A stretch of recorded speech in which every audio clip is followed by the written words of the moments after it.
अस्सलाम वालेकुम स्टूडेंट, कैसे हैं आप लोग। उम्मीद करता हूँ सब लोग ठीक होंगे, खैरियत से होंगे। तो स्टूडेंट, आज के इस वीडियो में हम data communication CS 601 lecture number 10 देखेंगे। तो आज के इस लेक्चर में हम लोग टॉपिक नंबर 43 से टॉपिक नंबर 48 तक जो है वो कवर करेंगे।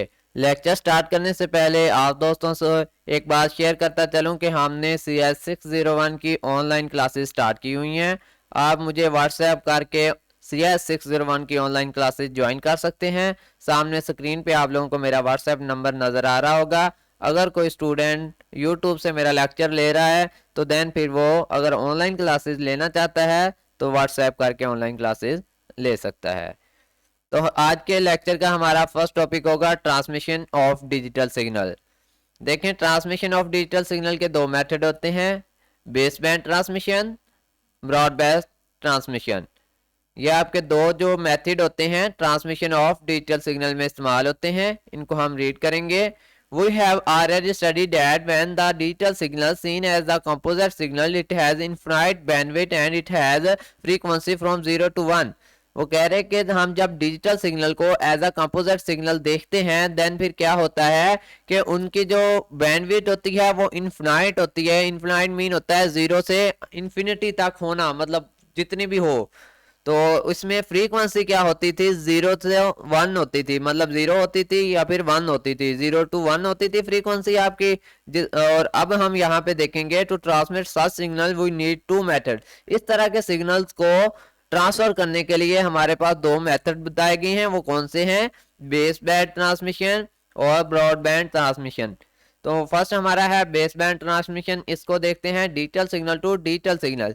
इसमें जो हम बात करेंगे वो ट्रांसफर कैसे होंगे सिग्नल, डिजिटल सिग्नल को डिजिटल सिग्नल में किस तरह से ट्रांसफर किया जाता है या कन्वर्ट किया जाता है बेस बैंड ट्रांसमिशन में। तो ये हम देखेंगे। देखें, sending a digital signal without changing to an analog signal. जब हम डिजिटल टू डिजिटल सिग्नल जो है वो सेंड करते हैं देन फिर हम क्या यूज करते हैं, लो पास चैनल यूज करते हैं। Digital to digital signal convert करने के लिए लो पास चैनल यूज किए जाते हैं। अब हम इनको जरा फ्रीक्वेंसी के लिहाज से देख लेते हैं। यहां से इसको जरा जूम कर लेता हूं ताकि आपको डायग्राम समझ आ जाए। देखें, यहाँ पे लो पास चैनल भी दो तरह के होते हैं। वो कौन से? लो पास चैनल वाइड बैंडविड्थ होती है, वाइड बैंडविड्थ, और आपकी एक होती है नैरो बैंडविड्थ। अब वाइड बैंडविड्थ में क्या होता है कि आपकी जो बैंडविड्थ होती है वो 0 से यानी कि ज्यादा होती है आपकी F1 F2 F3 F4 यहाँ तक। और जो आपकी नैरो बैंडविड्थ होती है उसमें क्या होता है, आपकी फ्रीक्वेंसी जो है वो 0 और F1 के दरमियान यानी फ्रीक्वेंसी 1 के दरमियान होती है। 0 एंड 1 के दरमियान अगर आपकी बैंडविड्थ होगी देन फिर उसको हम कहेंगे नैरो बैंडविड्थ। अगर आपकी फ्रीक्वेंसी जो है वो 0 से F1 के आगे है, मतलब ज्यादा है, वो वाइड बैंडविड्थ होगी। फॉर एग्जांपल मैं आपसे यहाँ पे डायग्राम में बताऊं। यहाँ पर देखें कि हमारे पास एक पॉइंट है, ठीक है, पॉइंट ए है और पॉइंट बी है, ठीक है। इसका दरमियानी फासला यहाँ पे ज्यादा है, ठीक है, और यही पॉइंट दो यहाँ पे हैं, पॉइंट ए और पॉइंट बी, लेकिन इनका दरमियानी फासला कम है। तो जब इनका दरमियानी फासला कम होगा तो ये क्या होगा, नैरो बैंडविड्थ होगा। जब इनका दरमियानी फासला ज्यादा होगा ये क्या होगा, वाइड बैंडविड्थ होगा। क्योंकि यहाँ पे फ्रीक्वेंसी वही है, 0 एंड F1 के दरमियान है फ्रीक्वेंसी, लेकिन फासला ज्यादा है तो ये वाइड बैंडविड्थ है। अब यहाँ पे भी 0 फ्रीक्वेंसी और F1 है लेकिन फासला कम है, तो इसमें क्या कहेंगे हम, नैरो बैंडविड्थ। अब जरा आप डायग्राम की तरफ देखेंगे तो आपको इजीली समझ आ जाएगा कि 0 से लेके F1 तक फ्रीक्वेंसी है लेकिन फासला ज्यादा है, इसलिए इसको कहा गया है वाइड बैंडविड्थ। जैसा कि आपने वाइड एरिया नेटवर्क पढ़ा हुआ है ना, वहां से वर्ड लिया गया है वाइड। तो देखें यहाँ पे वही फ्रीक्वेंसी 0 और F1 के दरमियान है लेकिन फासला कम है फ्रीक्वेंसी का, तो देन फिर ये क्या है, नैरो बैंडविड्थ है। उम्मीद है आप लोगों को ये समझ आ गया होगा। तो चलते हैं हमारे नेक्स्ट टॉपिक पर। ब्रॉडबैंड ट्रांसमिशन क्या होती है? ब्रॉडबैंड ट्रांसमिशन में हम डिजिटल सिग्नल को एनालॉग सिग्नल में कन्वर्ट करते हैं।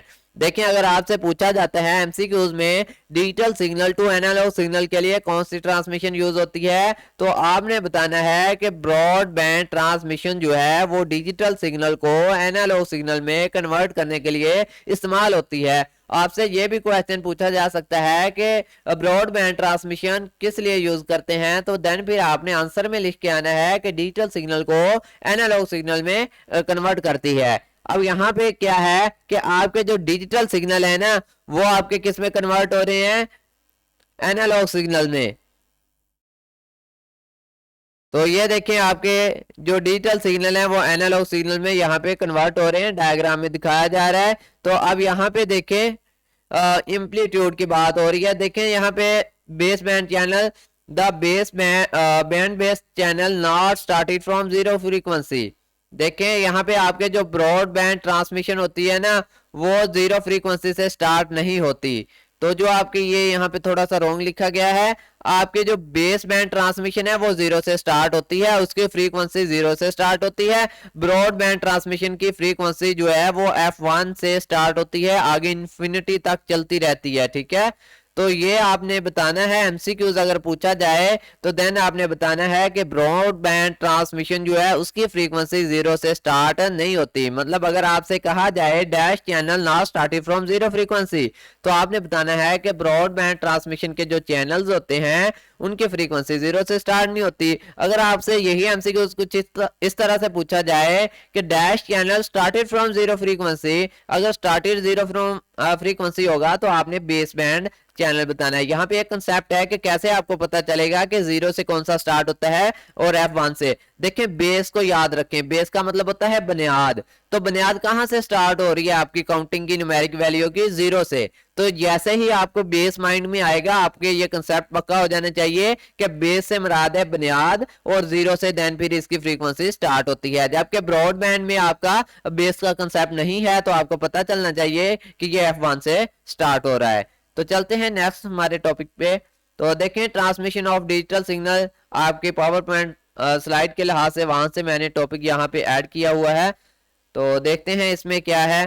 देखें डिजिटल सिग्नल पीरियोडिक और नॉन पीरियोडिक, जैसा कि हम लास्ट लेक्चर में भी पढ़ के आए हैं कि डिजिटल सिग्नल जो होते हैं वो पीरियोडिक भी हो सकते हैं, नॉन पीरियोडिक भी हो सकते हैं। पीरियोडिक क्या होते हैं, पैटर्न वाले सिग्नल, और नॉन पीरियोडिक क्या होते हैं, नॉन पैटर्न सिग्नल। अब अगर इनको हम डायग्राम के लिहाज से देखें तो ये सिग्नल जो हैं ये कौन से हैं, ये पीरियोडिक हैं। और अगर इस तरह से आपके सिग्नल हो तो ये क्या होंगे, नॉन पीरियोडिक होंगे। लेकिन transmission of digital signal, digital signal दोनों तरह के हो सकते हैं। आपसे क्वेश्चन पूछेंगे कि डिजिटल सिग्नल क्या होते हैं और आगे लिखा होगा पीरियोडिक है, नॉन पीरियोडिक है या बोथ है, नॉन पीरियोडिक और पीरियोडिक। तो आपने बोथ आंसर लगा के आने हैं कि पीरियोडिक भी होते हैं और नॉन पीरियोडिक भी होते हैं। तो आगे देखें इसमें क्या है, is the composite analog signal with frequency between zero and infinite.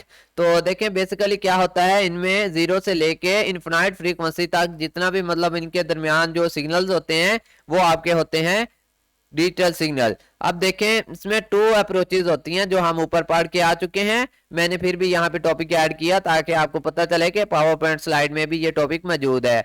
तो देखें base band transmission, broadband transmission, ये दो अप्रोचेज अभी हम ऊपर डिस्कस करके आ चुके हैं। ये किसके अप्रोचेज हैं आपने याद रखना है, ये ट्रांसमिशन ऑफ डिजिटल सिग्नल की अप्रोचेज हैं। नेक्स्ट टॉपिक है हमारा ट्रांसमिशन इम्पेयरमेंट्स। क्या ट्रांसमिशन में कौन से इम्पेयरमेंट्स आते हैं, इनको हम जरा रीड करेंगे। When we are sending signal from one point to another point, वो कह रहे हैं कि जब हम सिग्नल एक पॉइंट से दूसरे पॉइंट पे सेंड कर रहे होते हैं देन फिर क्या होता है, ये हम रीड करते हैं सिग्नल हैज लॉस्ट समथिंग। कुछ सिग्नल जो हैं वो लॉस्ट हो जाते हैं। These losses can be heat, external factor etc. अच्छा वो लॉसेस क्यों होते हैं, वो लॉसेस क्यों आते हैं, वो लॉसेस जो हैं आपके वो हीट की वजह से आ सकते हैं, एक्सटर्नल फैक्टर की वजह से आ सकते हैं। अब हीट क्यों कहा क्या, यहाँ पे देखें आपकी एक वायर है, इसमें सिग्नल ट्रांसफर होते हैं और वायर हीट हो जाती है और हीटिंग की वजह से उसके सिग्नल लॉस होते हैं। तो दिस इज द रीजन, इसलिए हीट को यहाँ पे यूज किया गया है। अब आपकी वायर है उसमें कोई एक्सटर्नल चीज लगती है और वो वायर कट हो जाती है तो आपके सिग्नल जो हैं वो लॉस होना स्टार्ट हो जाते हैं या फिर इसको कहें कि लॉस्ट हो जाते हैं। तो इसका प्रॉब्लम क्या होगा, एक्सटर्नल फैक्टर इसका प्रॉब्लम होगा। तो इसलिए उन्होंने यहाँ पे बताया कि एक्सटर्नल फैक्टर जो है वो आपके सिग्नल के लॉस होने की वजह बनते हैं। देखें, these imperfect signal are known as a transmission impairments. तो यही जो लॉसेस होते हैं आपके जो हीट या फिर एक्सटर्नल फैक्टर की वजह से होते हैं, इनको आप क्या कहते हैं, ट्रांसमिशन इम्पेयरमेंट्स। तो इन ट्रांसमिशन इम्पेयरमेंट्स में देखें काजेज ऑफ ट्रांसमिशन इम्पेयरमेंट्स, इसमें देखें 3 तरह के काजेज होते हैं। आपसे क्वेश्चन पूछा जाएगा कि काजेज ऑफ ट्रांसमिशन इम्पेयरमेंट्स बताएं, तो आप बताना है इसका कि इसके 3 काजेज हैं, वो कौन से हैं। एटेन्युएशन है, डिस्टोरेशन है और फिर आपका नॉइज है। ये 3 आपके जो हैं वो काज ऑफ इम्पेयरमेंट्स हैं। आपका 3 नंबर का क्वेश्चन यहाँ से सॉल्व होता है, या फिर आपका एमसीक्यूज भी बन सकता है कि काज ऑफ ट्रांसमिशन इम्पेयरमेंट्स कितने हैं, तो पूछा जाएगा 1 2 3, तो आपने 3 वाले पे आंसर लगाना है। मैं साथ साथ एमसीक्यूज भी आपको बताता जा रहा हूं कि एमसीक्यूज कैसे आएंगे। तो काज ऑफ ट्रांसमिशन इम्पेयरमेंट्स जो है वो 3 हैं और उनके नेम ये हैं, अटेन्युएशन, डिस्टोरेशन एंड आपका है नॉइज। ठीक है, तो इनको आपने याद रखना है। अब हम इनको 1 बाय 1 जो है वो रीड कर लेते हैं कि अटेन्युएशन क्या होता है, डिस्टोरेशन क्या होता है एंड आपका नॉइज क्या होता है। तो देखिए अटेन्युएशन, देखें इसमें क्या है, loss of energy. Loss of energy it can not be recovered. Attenuation में जो आपकी एनर्जी लॉस्ट हो जाती है उसको रिकवर नहीं किया जा सकता, बल्कि उसको हम क्या कर सकते हैं, उसकी पुमाइश कर सकते हैं कि हमारी कितनी जो एनर्जी है वो लॉस्ट हुई है। तो उसको हम जो करेंगे, इसकी पुमाइश करेंगे, वो किस में करेंगे, डीबी में, डेसिबल में। The signal strength can be made in term of decibel. जो हमारे सिग्नल लॉस हो चुके हैं उनको अगर हम काउंट करना चाहेंगे तो हम किन में काउंट करेंगे, डेसिबल वैल्यू में, जिसको डीबी से भी जाहिर करते हैं और डेसिबल भी इसको कहा जाता है। The signal strength can be made in term of decibel, we can measure it at 2 points. अब इसको 2 पॉइंट पे जो है वो मेयर किया जाता है। आपके सिग्नल को बेसिकली 2 पॉइंट पे इनकी पैमाइश होती है, पॉइंट 1 पे एंड पॉइंट 2 पे। इसका फार्मूला है, इसको आपने याद रखना है। ठीक है, आगे जरा इसमें एमसीक्यूज क्या बनता है। अगर एमसीक्यूज के लिहाज से देखें तो आपसे पूछेंगे, ये एमसीक्यूज आपका फर्स्ट लाइन में ही है कि the signal strength can mayor in term of dash. तो अगर आपसे पूछें कि जो सिग्नल स्ट्रेंथ है या सिग्नल की जो तादाद है वो किस टर्म में आप उसको काउंट करते हैं या पैमाइश करते हैं, तो आपने आंसर लगाना है डीबी में या फिर डेसिबल में। ठीक है, तो आपसे वो ये भी एमसीक्यू पूछ सकते हैं, we can measure attenuation signal in dash points. तो आपने बताना है 2 पॉइंट्स। ठीक है, पॉइंट 1 एंड पॉइंट 2। अब इसका फार्मूला देख लें, आपसे फार्मूला भी एमसीक्यूज में पूछा जा सकता है कि right the formula of attenuation, या आपने डिफाइन करना बताना है कि दिए गए फार्मूलाज में से कौन सा अटेन्युएशन का फार्मूला है। तो याद रखें अटेन्युएशन का फार्मूला क्या है, 10 log base 10 P2 divided by P1। ये आपका क्या है, अटेन्युएशन का फार्मूला है। If decibel is negative, it means signal has attenuate and lost strength।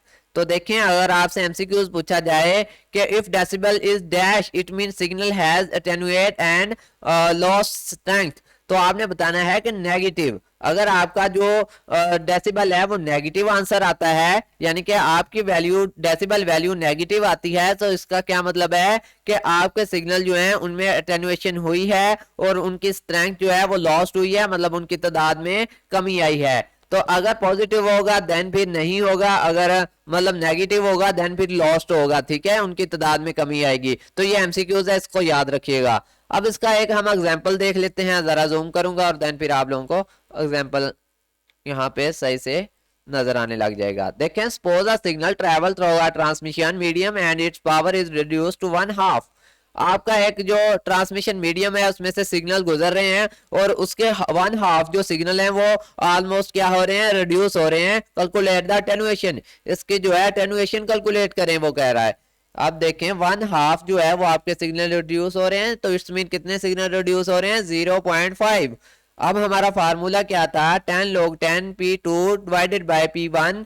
तो अब यहाँ पे देखें 10 log 10 और 0.5 जो है वो आपके क्या है, P1 है, मतलब 1/2 सिग्नल है। तो इनमें से P1 मतलब P1 एक्स्ट्रा बच गया, P1 की वैल्यू हमें मिल गई है, वो हमने ऐड कर दी। और एक P2 को हम 2 हिस्सों में डिवाइड करें तो क्या बनेगा, P1 की वैल्यू हमने यहाँ पे लिख दी और P1 जो है वो एक बच गया। ये वाला P1 इस वाले P1 से कट हो जाएगा और आपकी वैल्यू जो है वो 0.5 जो है वो बच जाएगी। इसको हम जरा जो है वो 10 log बेस 10 0.5 करेंगे तो आई थिंक आंसर इसका -3 dB आएगा। इसको जरा हम कैलकुलेट करके देख लेते हैं। इसके लिए आपने कैलकुलेटर पे जाना है।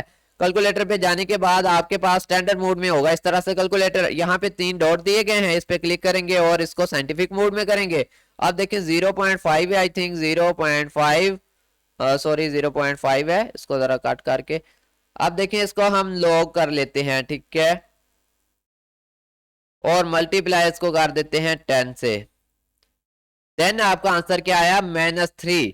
तो -3 dB आपका आंसर इस तरह से आएगा, ठीक है। आपने 0.5 वैल्यू का 10 की बेस के लिहाज से लॉग लेना है। तो जब आप 0.5 का 10 बेस लॉग के हिसाब से लॉग लेंगे, देन फिर आपका आंसर है -3 dB में आएगा, जैसा कि आपको सामने स्क्रीन में नजर आ रहा है।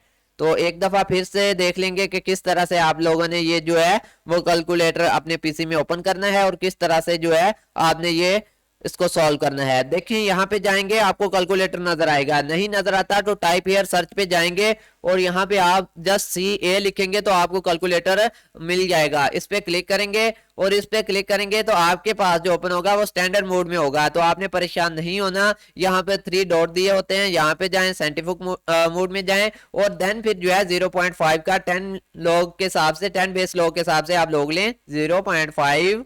इसके बाद आपने लॉग वाला ये बटन होता है, ठीक है, इस पे क्लिक करें और देन फिर इसको मल्टीप्लाई 10 से कर दें तो ये आपका लॉग 10 बेस के लिहाज से आंसर आ जाएगा -3 dB, ठीक है। तो ये हमारा आंसर था। इस तरह से आपने जो है अटेनुएशन जो है वो फार्मूला को लगाते हुए निकालनी है। चलते हैं नेक्स्ट टॉपिक पे कि देखें डिस्टोरेशन क्या होता है। इसको हम जरा देखेंगे। इस चेंज इन फॉर्म और शेप ऑफ सिग्नल, ये क्या होता है, is change in the form और शेप ऑफ सिग्नल। ये डिले होता है जो कि आपके सिग्नल या फिर इनमें क्या कहते हैं फ्रीक्वेंसी में चेंजिंग आ रही होती है शेप में, ठीक है। अब मेरे सिग्नल जो है वो पहले इस तरह से सेंड हो रहे थे, अब उनकी शेप कुछ इस तरह से है, फिर उनकी शेप कुछ इस तरह से है। तो ये बेसिकली क्या है, ये डिस्टोरेशन है। बेसिकली ये क्या है, डिस्टोरेशन है, ये डिले है, ठीक है। इसको डिले भी कहा जाता है। देखें ये यहाँ पे जब मेरे सिग्नल थे ये बहुत तेज थे, यहाँ पे थे थोड़ा सा 1 मिनट लगा, यहाँ पे हम कह लें कि हाफ मिनट लगा, यहाँ पे पूरा मिनट लगा, यहाँ पे 2 मिनट लगे। तो ये क्या है, डिले भी होता है। बेसिकली सिग्नल जो है वो उनकी शेप तब चेंज होती है जब उनमें डिले आता है, ठीक है। तो बेसिकली आप कह सकते हैं कि डिस्टोरेशन क्या होता है, ये सिग्नल डिले होता है। और इसमें क्या हम कह सकते हैं, इसकी अगर डेफिनेशन लिखना चाहें तो हम इस तरह से लिख सकते हैं, is change in the form और शेप ऑफ सिग्नल।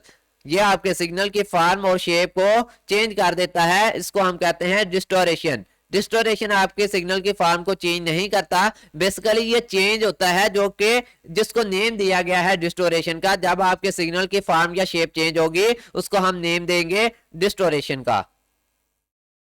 देखिए हमारा टॉपिक चल रहा है एटेनुएशन, डिस्टोरेशन एंड आपका नॉइज का। और अब हम बात करेंगे, लास्ट टॉपिक है हमारा नॉइज का, इसके रिलेटेड। तो नॉइज क्या होता है, नॉइज करप्ट सिग्नल। नॉइज क्या करती है, आपके सिग्नल को करप्ट कर देती है, ठीक है। इसमें 3 तरह की आपकी जो है वो नॉइज करप्ट करती है सिग्नल को, थर्मल नॉइज, इंडस नॉइज और आपकी है crosstalk noise. Induce noise, crosstalk noise and thermal noise जो है वो क्या है, नॉइज हैं जो कि सिग्नल को करप्ट करती हैं। अगर आपसे पूछा जाए कि कितनी तरह की नॉइज हैं जो कि हमारे सिग्नल करप्ट करती हैं एमसीक्यूज, तो आपने बताना है 3 तरह की। अगर आपसे 2 नंबर का क्वेश्चन पूछा जाए कि नॉइज के नेम लिखें जो कि हमारे सिग्नल को क्या कर देती हैं, करप्ट कर देती हैं, तो आपने लिखना है कि थर्मल नॉइज होती है, इंड्यूस नॉइज होती है, क्रॉसटॉक नॉइज होती है। ये सारी नॉइज क्या करती हैं, आपके सिग्नल को करप्ट कर देती हैं, ठीक है। तो इसको याद रखना है। अब देखें इसमें कि हमारे पास है सिग्नल टू नॉइज रेशियो। इसको हम कैसे फाइंड करते हैं, सिग्नल टू नॉइज रेशियो हमें कैसे पता चलेगा। ये एमसीक्यूज है कि आपसे एमसीक्यूज पूछा जाता है कि हाई एसएनआर हो तो सिग्नल क्या क्या होंगे, तो आपने बताना है कि लो करप्ट सिग्नल होंगे। जब सिग्नल टू नॉइज रेशियो जो है वो हाई होगा देन फिर आपके सिग्नल क्या होंगे, लो करप्ट होंगे। जब आपका एसएनआर यानी कि सिग्नल टू नॉइज रेशियो जो है वो लो हो जाएगा देन फिर सिग्नल आपके हाई करप्ट होंगे। अब यहाँ पे मैं इनको अपनी लैंग्वेज में बताऊंगा आपको कि जब आपके सिग्नल कुछ इस तरह से होंगे ना, इस तरह से, मतलब हाई एसएनआर होगा, तो आपके सिग्नल लो करप्ट होंगे। जब आपका जो SNR है, सिग्नल टू नॉइज रेशियो, इस तरह से हो जाएगा, मतलब कम हो जाएगा, यानी लो SNR हो जाएगा, तो ये आपके सिग्नल क्या करेगा, हाई करप्ट करेगा। इसमें सिग्नल जो है वो हाई करप्ट होंगे और इसमें आपके सिग्नल जो है वो लो करप्ट होंगे। इसको आपने याद रखना है कि जब आपके सिग्नल टू नॉइज रेशियो कम हो जाएगा तो आपके सिग्नल हाई करप्ट होंगे, जब सिग्नल टू नॉइज रेशियो ज्यादा हो जाएगा तो आपके सिग्नल कम करप्ट होंगे, यानी कि लो करप्शन होगी सिग्नल्स में। तो इसको आपने इस कंसेप्ट को याद रखना है बेसिकली। तो देखिए इसका एक फार्मूला है, इसको जरा हम समझेंगे। ये फार्मूलाज बहुत इंपॉर्टेंट है। आज के इस लेक्चर में हमने जस्ट 2 फार्मूलाज देखे हैं, एक नॉइज का और दूसरा अटेनुएशन का। तो इसको आपने याद रखना है, आपसे ये लॉन्ग क्वेश्चन में पूछा जाएगा। देखें यहाँ पे है द सिग्नल पावर इज 10 मिलीवाट्स। आपकी जो सिग्नल पावर है वो 10 मिलीवाट्स है, and noise power is 1 microwatt, और आपकी जो नॉइज है वो कितनी है, 1 माइक्रोवाट है। तो आपसे कहा जा रहा है कि आपने SNR जो है वो फाइंड करना है। जैसा कि मैंने आपको बताया था कि अगर आपके सिग्नल पावर जो है वो ज्यादा हो और आपकी नॉइज पावर कम होगी तो हम उसको क्या कहेंगे, उसका हाई SNR होगा। देखें अब यहाँ पे क्या था, सिग्नल पावर 10 मिलीवाट है एंड आपका जो नॉइज पावर है वो क्या है, कम है उससे, सिग्नल पावर से। तो इसमें क्या है, हमारे ज्यादा जो होंगे वो सिग्नल जो है वो आई थिंक इसमें करप्ट होंगे। इसको जरा फार्मूला देखें कैसे होगा। फार्मूला आप याद कर लें, नॉइज का फार्मूला क्या है, नॉइज फाइंड करने का, average signal power and average noise power. ठीक है, average signal power and average noise power, ये आपको दी गई होगी क्वेश्चंस में। तो आपने क्या करना है, इसको डिवाइड कर देना है 10 MV, यानी कि 10 मिलीवाट्स को जब आप 1 माइक्रोवाट से डिवाइड करेंगे देन फिर आपके पास कितने मिलीवाट्स बन जाएंगे, ये आई थिंक 10,000 मिलीवाट्स बन जाएंगे। ठीक है, जब आप मिलीवाट्स को डिवाइड करते हैं माइक्रोवाट्स के साथ और मिलीवाट्स की वैल्यू 10 हो और माइक्रोवाट्स की वैल्यू 1 हो तो देन फिर आपके मिलीवाट्स जो है वो कितने बन जाएंगे, 10,000 मिलीवाट्स। आप देखें 10,000 मिलीवाट्स को हमने SNR में फाइंड करना है, तो इसको हम फार्मूला होता है SNR DB का कि 10 लोग बेस 10 मल्टीप्लाई वैल्यू जो आपकी आई हुई है, ठीक है ऊपर। तो अब हम इसको जरा करते हैं कैलकुलेटर के लिहाज से। 10,000 यहाँ पे कैलकुलेटर आपने ओपन करना है और इसमें से जाके आपने साइंटिफिक मोड कर लेना है। ठीक है, अब हमारे पास 10,000 है, तो इसको हम इसका जो है वो लोग लेना चाह रहे हैं, बेस 10 से मल्टीप्लाई 10 कर देंगे तो हमारे पास आंसर आ जाएगा। तो ये देखें 40 dB आपके पास आंसर आ गया। ये आप लोगों को कैलकुलेटर यूज करना इसलिए बार बार बता रहा हूं कि कल अगर एग्जाम में आप लोगों के पास कैलकुलेटर नहीं होता तो आप पीसी पे जाके किस तरह से जो है इसको यूज करेंगे। कुछ स्टूडेंट को पता होता है लेकिन कुछ स्टूडेंट बेचारे जो हैं उसको समझ नहीं आती, वो मासूम होते हैं बहुत ज्यादा, तो कह सकते हैं कि बेचारे ही हैं। ठीक है, तो मतलब न्यू मतलब होते हैं ना, कुछ लोग अभी मेरे पास स्टूडेंट है ना, उन लोगों को पीसी यूज करना नहीं आता, लैपटॉप यूज करना नहीं आता। कुछ तो होते हैं जो एडवांस लेवल के स्टूडेंट होते हैं, मतलब इंटरनेट से कनेक्ट होते हैं, उनको काफी चीजें पता होती हैं। कुछ स्टूडेंट जिनको बेस से लेके चलना पड़ता है, ठीक है, जिनको हम कहते हैं मासूम स्टूडेंट, मतलब उनको लैपटॉप का नहीं पता, पीसी का नहीं पता, कैलकुलेटर कहाँ से निकलना है ये नहीं पता, तो उन लोगों के लिहाज से भी हमें देखना पड़ता है। तो देखें अगेन आपको बताऊंगा कि किस तरह से आप जो है वो कैलकुलेटर निकालेंगे। यहाँ पे जाएं, यहाँ पे CA लिखें और कैलकुलेटर निकालें, देन फिर यहाँ पे 3 डॉट नजर आएंगे, यहाँ पे अपने कैलकुलेटर को साइंटिफिक में करें। अब यहाँ पे मेन चीज कि ये आपने लोग कैसे लेना है, 10 की बेस से लोग कैसे लेंगे, आपकी वैल्यू तो 10,000 है, तो आप 10,000 लिखेंगे। यहाँ पे 10,000 लिखने के बाद आप लॉग का बटन ढूंढेंगे। ठीक है, ये है लॉग का बटन, इस पे क्लिक करेंगे और देन फिर आप उसको जितने की बेस का लॉग ले रहे हैं, फॉर एग्जांपल यहाँ पे हम 10 की बेस का ले रहे हैं, तो आप 10 से मल्टीप्लाई कर देंगे तो आपका आंसर आ जाएगा 40 dB। तो ये था स्टूडेंट आज का लेक्चर। उम्मीद है आप लोगों को लेक्चर अच्छा लगा होगा। वीडियो को लाइक करें, अपने दोस्तों के साथ शेयर करें। ठीक है, तो मिलते हैं न्यू लेक्चर में, तब तक के लिए अल्लाह हाफिज़, फ़ी अमानिल्लाह।